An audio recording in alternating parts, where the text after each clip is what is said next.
नमस्कार दोस्तों, आप देख रहे हैं द हिंद 24 न्यूज। पाटन जिले के वाराही के कोरदा गांव से गिरफ्तार फर्जी डॉक्टर को अवोज मामले में कोर्ट में पेश किया गया। 3 दिनों की रिमांड मंजूर हुई। पाटन जिले के संतालपुर तालुक के कोरदा गांव में क्लिनिक खोलकर बिना किसी डिग्री के बीमार लोगों का इलाज करने वाला फर्जी डॉक्टर सुरेश ठाकुर पकड़ा गया। पाटन जिला पुलिस SOG टीम ने फर्जी डॉक्टर के क्लिनिक से 13 लाख रुपए की एलोपैथिक दवाएं जब्त कर उसके खिलाफ वाराही थाने में मामला दर्ज कराया है। आज पुलिस ने आरोपी को कोर्ट में पेश किया और 3 दिन की रिमांड की मांग की, जिसका 3 दिन का रिमांड मंजूर किया गया। इस बारे में DYSP D चौधरी ने बताया, पाटन जिले के संतालपुर तालुका का वाराहिना कोरडा गांव में पाटन जिले की SG पुलिस का झोलाछाप डॉक्टर को दौड़ाया गया। कोड़े मारने का सुरेश भाई पंचाभाई ठाकुर स्वयं डॉक्टर नहीं थे, हालांकि उनके नाम के आगे पंचानिया क्लिनिक ICU लगा हुआ है।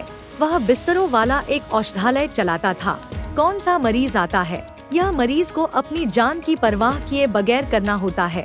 एलोपैथिक यह जानते हुए भी कि मृत्यु हो सकती है, दवा और इंजेक्शन देता था। खुद डॉक्टर नहीं, गंभीर बीमारी के इलाज के बावजूद उन्होंने स्वयं इसे स्वयं करता था, जिसके बाद SOG रेड करी एलोपैथिक दवाएं एवं उपकरण कुल रूप प्राप्त हुए 13 लाख से अधिक की संपत्ति जब्त की गई है। वाराही पुलिस में शिकायत दर्ज कराई गई है। वर्तमान में अपराध का तब कहा जा रहा है कि जारी है। फिलहाल 3 दिन की रिमांड पर लिया गया है, प्राप्त कर ली। હોસ્પિટલ જે નામ આવ્યું છે એમાં બહાર કે જે હોસ્પિટલના જે કર્મચારી હતા ફાર્માસિસ્ટના એ બાળક 2 વીકમાં સંડોવાયા છે। શું કહેશો તમે આ વાતની જાણતા હતા? આ બાળક આપણા ત્યાં 18 ઓક્ટોબર 2024 18 ફેબ્રુઆરી 2024 આપણા ત્યાં બાળક લઈને આવેલા। બાળકની કન્ડિશનમાં ઓક્સિજન 65 થી 70 હતું। બાળકને વેન્ટિલેટર પર રાખવામાં આવ્યું હતું। બાળકની મેચ્યોરિટી 7.5 મહિનાની હતી અને વેન્ટિલેટર પર રાખ્યા પછી 24 થી 25 દિવસ મહેનત કર્યા પછી આપણા બાળકને આપણે માનવતાના ધોરણે બચાવેલું છે। આ બાળકની આગળની પરિસ્થિતિ શું છે, એટલે એ બાળક જે પેરેન્ટ્સ લઈને આવેલા એ પેરેન્ટ્સ આપણે બાળક પાછું આપેલું છે, એ પછી આગળની પરિસ્થિતિ શું છે અમને ખબર નથી। એ સુરેશભાઈ પોતે જ લઈને આવેલા। બાળકને કઈ પ્રકારની બીમારી? બાળકને પ્રી મેચ્યોરિટી હતી, એટલે વજન 1 કિલો 100 ગ્રામ। નોર્મલી બાળક જન્મે ત્યારે 3 કિલોના જન્મે, તો આ 1 કિલો 100 ગ્રામનું બાળક હતું। રાધનપુરમાં એમને બધાએ ના પાડી, પાટણમાં બધા ડૉક્ટરો ના પાડી કે વેન્ટિલેટર પર બાળક સર્વાઈવ થાય એવું નથી, એટલે આપણા ત્યાં લઈને આવ્યા। તમારી કોઈ પૂછપરછ થઈ છે આ દરમિયાન પોલીસ? SP સાહેબની ઓફિસમાં આપણે એમનું નિવેદન આપેલું છે। શું નિવેદનમાં શું? એ જ કે આપણે ત્યાં આપણા બાળકને કન્ડિશનમાં લઈને આવ્યા અને આપણે એની દવા કરીને આપણે એને રજા આપી છે। એક માનવતાના ધોરણે આપણે આ દવા કરેલી છે અને જે FIRની કોપી છે એમાં બી ફરિયાદીએ લખેલું છે કે ડૉક્ટર સાહેબે દવા કરેલી છે, એ દવા કરવાના કારણે અમારું આમાં નામ આવ્યું છે।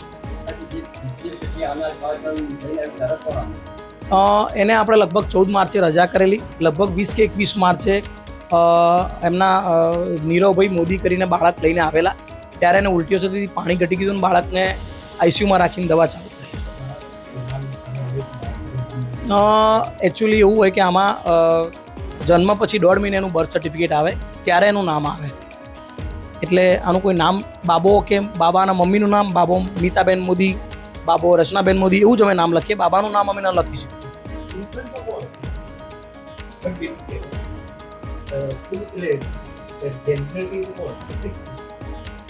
લગભગ મેલ ચાઇલ્ડ હતું।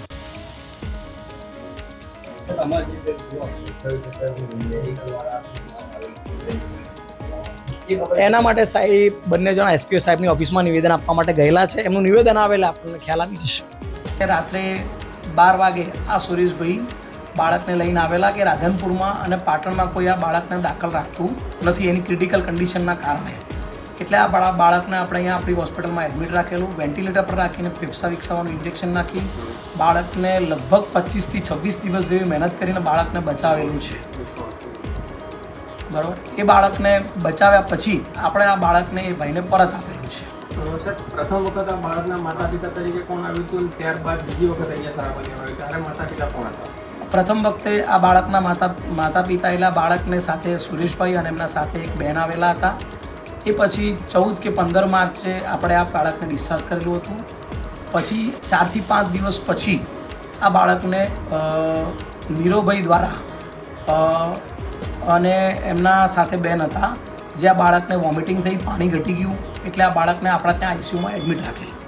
સર, આ બાળક ફર્સ્ટ ટાઈમ લાવવામાં આવ્યું તેનું કોઈ રજીસ્ટ્રેશન કરવામાં આવ્યું હતું? કોણ એના માતા પિતા છે, ક્યાંથી લાવવામાં એટલે આવ્યું? બાળક જન્મે ત્યારે એની મેચ્યોરિટી એકદમ એ ટાઈમે ક્રિટિકલ કન્ડિશનના કારણે બાળકને આપણે એડમિટ કરેલું છે. અને બાળકનું જે છે એમને જેવું કહ્યું હતું કે અમે એના માતા પિતા છીએ. બે વાર અલગ અલગ માતા પિતા ઘડિયાળ દબાઈ મારી. બીજી વાર આવ્યા ત્યારે એમના માતા પિતા અલગ. સાઈડનું બટન. તમને શક ક્યારે ગયો છે? મને શક એટલે પછી ગયો કે જ્યારે કે આ અલગ અલગ કેમ વસ્તુને અલગ અલગ કેમ ડોક્યુમેન્ટ બધું બદલાય છે, અને પછી ક્યાંથી લાવવામાં આવ્યું છે શરૂમાં? એવું મને કંઈ ખ્યાલ નથી. અને બાળકને કેટલા દિવસ રાખ્યું છે અહીંયા? આપણા ત્યાં લગભગ 24 થી 25 દિવસ. 24-25 દિવસ. તમે રજીસ્ટર ક્યારે કર્યું બાળક અને બાળકના માતા પિતાનું નામ તમારા? એટલે બાળકને આપણા ત્યાં આપણે બધું જ આ બિલ બધું એસપી ઓફિસમાં જમા કરાવેલું છે. સુરેશ ઠાકોર જ્યારે લઈને આવ્યો ત્યારે એમનું નામ બધું જ એમનું જમા કરાવેલું છે. કઈ તારીખ છે અંદાજે 20 કે 22 ફેબ્રુઆરી. સુરેશભાઈ લઈને આવ્યા છે. હા, અને પછી નીરવભાઈ લઈને આવ્યા છે કઈ તારીખ? એ લગભગ 20 થી 21 માર્ચ જેવી હશે. માર્ચ, ફેબ્રુઆરી, માર્ચ, એક મંથમાં. ઓકે. કઈ હોસ્પિટલમાં સાહેબ લાવવામાં આવ્યું? એવું એક્ઝેક્ટલી યાદ નથી, કારણ કે લગભગ 9-10 મહિના થઈ ગયા. સુરેશ ઠાકોર અગાઉ એટલે- હોસ્પિટલ આવ્યું છે કે પ્રથમ વાર આવેલો છે? ના, પ્રથમ વાર આવેલું છે. આવી રીતે પ્રથમ વાર આવેલું છે. અમને ખ્યાલ નથી આવે. તમારો પરિચિત નથી લાગ્યો? ના, પરિચિત નથી. ગઈકાલે સાહેબ તમે એવું કીધું હતું કે સુરેશ ઠાકોર અવારનવાર ગ્રામ્ય વિસ્તારોમાંથી અલગ અલગ લોકોને લઈને આવો છો. આજે તમારું નિવેદન બદલાયું. ના, એટલે બદલાયું એટલે હું તમને એવું નથી કહેતો. હું એમ જ કહું છું કે આ જે આઈસીયુમાં રાખેલું એવું બાળક પહેલી વાર લઈને આવેલું. એના સિવાય ઝાડા ઉલટી, શરદી, ખાંસી એવી રીતે કોઈ બાળક ક્યારેક લઈને બતાવવા આવ્યું હોય, પણ એવું બહુ એક્ઝેક્ટ યાદ નથી. કારણ કે આટલી હોસ્પિટલમાં અમને એવું યાદ ન હોય કે કયા પેશન્ટ ક્યારે આવે ને ક્યારે ના આવે. પરિચિત તો હતો ને આપને? ના, કોઈ પરિચિત. ઓકે. એક મેડિકલ ફિલ્ડ તરીકે આપણને કોઈને ઓળખતા હોય એવી રીતે કોઈને ઓળખતા હોઈએ, જે આખા ગુજરાતમાં બધા ડૉક્ટર એકબીજાને ઓળખતા હોય એવી રીતે. બે કર્મચારી અને સુરેશ ઠાકોર એ બંને કર્મચારી એસપી ઓફિસમાં નિવેદન આપવા માટે ગયેલા છે. એટલે એમના નિવેદન આવે પછી આપણે વાત કરું. ઓકે. ઓકે. શું છે? પાટણ શહેર બી ડિવિઝન પોલીસ સ્ટેશન ખાતે ગઈકાલે ફરિયાદી નીરવ કુમાર મોદીએ એક ફરિયાદ હકીકત જાહેર કરેલી છે. આ ફરિયાદ હકીકત પ્રમાણે જે નીરવ કુમાર મોદી છે તેમના લગ્ન થયેલા છે અને એમને બાળક થયેલું નિસંતાન હતા. એટલા માટે આ એક બાળક છે દત્તક લેવાની શોધમાં હતા. દરમિયાન એમને એક નિષ્કા હોસ્પિટલનો સંપર્ક થતા અને આ જે ફરિયાદી છે એ પણ પોતે એ મેડિકલ સ્ટોર ધરાવતા હોય, કોઈ બાળક દત્તક આપવા માગતા હોય તો એના માટે એમણે સંપર્કો ચાલુ રહેલ.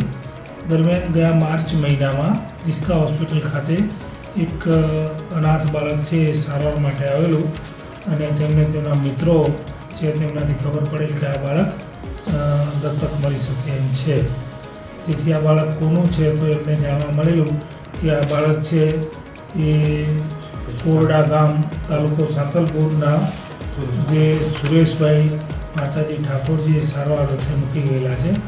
તેથી આ ફરિયાદી અને સુરેશભાઈ વચ્ચે બાળક દત્તક લેવાની વાતચીત થયેલ અને અંતે 1,20,000 રૂપિયામાં આ જે બાળક છે એને સુરેશભાઈએ ફરિયાદીને દત્તક તરીકે આપવાના બહાને વેચાણ આપેલ અને એમને દત્તકના કાગળો અને બાળકના જન્મના જે પ્રમાણપત્રો વગેરે કાઢી આપવાની ખાતરી આપેલ. ત્યારબાદ આ બાળક છે એ બીમાર પડતા અને તેને માથામાં પાણી ભરાઈ જતાં એને સારવાર અર્થે પાટણ શહેરની અલગ અલગ હોસ્પિટલોમાં દાખલ કરેલ. તો ફરિયાદીએ છે સુરેશભાઈ ઠાકોરનો સંપર્ક કરેલ કે બાળક છે બીમાર છે, તેથી તમે આ બાળક પાછું લઈ જાઓ અને અમે અમારી જે રકમ આપેલી છે અમને તમે પાછી આપી દો અને અત્યાર સુધી તમે અમને દત્તકના કાગળો પણ કરી આપેલ નથી કે આ બાળકનું જન્મનું પ્રમાણપત્ર પણ અમને આપેલ નથી.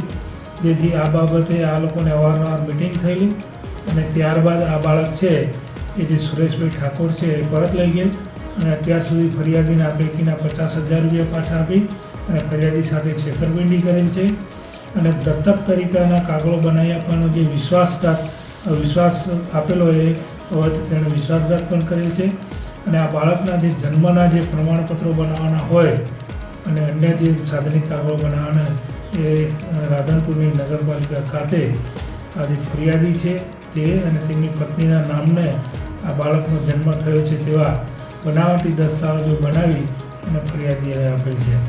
આમ જે સુરેશ ઠાકોર છે એ તાજેતરમાં જ એને નકલી ડૉક્ટર તરીકે એની ધરપકડ કરવામાં આવી છે.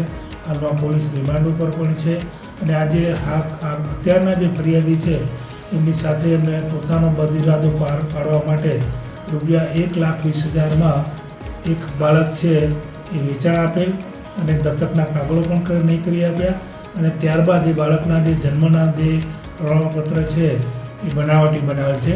આ બાબતે તેમના વિરુદ્ધ જુનાઇલ જસ્ટિસ એક્ટ તેમજ આઈપીસીની કલમ 465, 68, 471 વગેરે મુજબ ગુનો દાખલ થયેલ છે. સાહેબ આ બાળક કે આ ગુનાની તપાસ છે હાલમાં એસઓજીના પોલીસ ઇન્સ્પેક્ટર આરજી ઉનાગર ચલાવી રહેલ છે. આ બાળક ખરેખર કોનું છે, ક્યાંથી આવેલ છે, હાલમાં આ બાળક ક્યાં છે, તેની સ્થિતિ છે, આ બાબતની પણ તપાસ કરવામાં આવશે. ત્યાર પછી આ સિવાય બીજા કોઈ બાળકોને આવી રીતે દત્તક આપી અને ખોટા દસ્તાવેજો બનાવેલ છે કેમ એ બાબતે સરકારી કચેરીઓમાં ખરાઈ કરી અને આગળની તપાસ કરવામાં આવે છે. અને જે આ તપાસમાં જે આ વચ્ચે જે ફરિયાદમાં દર્શાવેલા જે કોઈ માણસો છે તે ખરેખર આરોપી છે કે આ ગુનાના સાક્ષીઓ છે તે બાબતે પણ ઊંડાણપૂર્વક તપાસ કરવામાં આવશે. ત્યારબાદ જે આ બનાવટી દસ્તાવેજો બનાવવામાં આવેલ છે એ દસ્તાવેજોમાં આ જે આરોપી છે સુરેશ ઠાકોર એને કોઈ મદદગારી કરી છે कि आपको ऐसे ही तमाम खबरों के लिए जुड़े रहिए द हिंद 24 न्यूज़ के साथ.